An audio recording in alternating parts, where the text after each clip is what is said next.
What's up guys, you're watching 2-Bit Geek, I'm TJ your host, and I'm with you today with a review of Star Wars The Blueprints, and this is a book that I've been excited about for a while now. As you know, I'm a really big Star Wars fan. I really love the spaceships and just vehicles of Star Wars. You gotta love the X-Wings and the Millennium Falcons and everything like that.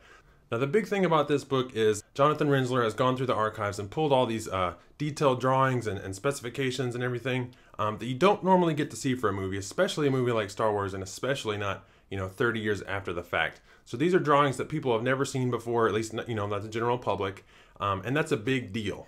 But what's really neat is that's pretty much all I was expecting from this book. I mean, it's called The Blueprints. I was pretty much just expecting page after page of scans of the drawings that he pulled out, maybe with some captions here or there.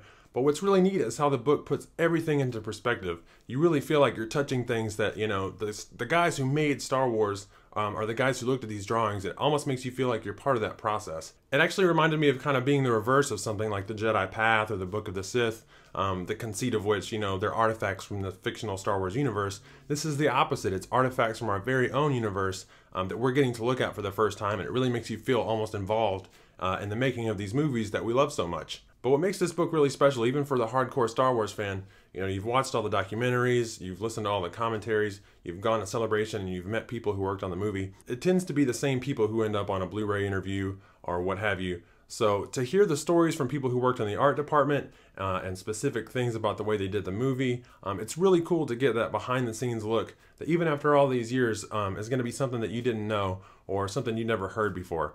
Don't get me wrong, the blueprints and the drawings are great. I love that stuff. I eat it up. But what's most surprising about the book is just, the little things. It's how they referred to things. Han Solo's, the Falcon wasn't originally the Falcon. It was the blockade runner. And all of that is perfectly preserved in these drawings because it was before any of the revisions. So you're able to see how the story evolved, how things changed from design to production.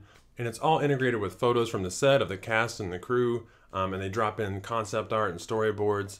And that's actually one of the things they go into in the book in the introduction is people have this misconception that, it goes straight from concept art to we're going to build the set now. And that's not true. There's lots of actual technical drawings, blueprints, the same way you would build a house.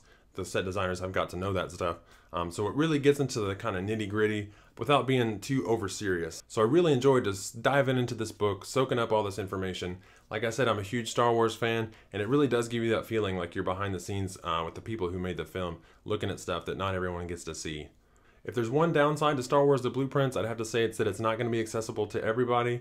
It's a limited run for 5,000 pieces, and it starts out at $500. So like I said, not for everybody. This is pretty much aimed at the hardcore Star Wars collector, and I know you guys are out there because I've met a lot of you. So I can't recommend it for everyone. There's not going to be enough for everyone.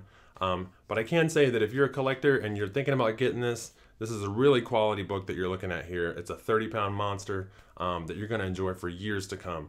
So if you're on the fence at all, I'd say do it. Go ahead and get it. It's actually been a real privilege to be able to look at this book. I want to thank you guys who made that possible for me. You know who you are. And for the rest of you, feel free to leave a comment as always. Let me know what you thought about the video. Let me know what you think about the book. And I'll see you next time.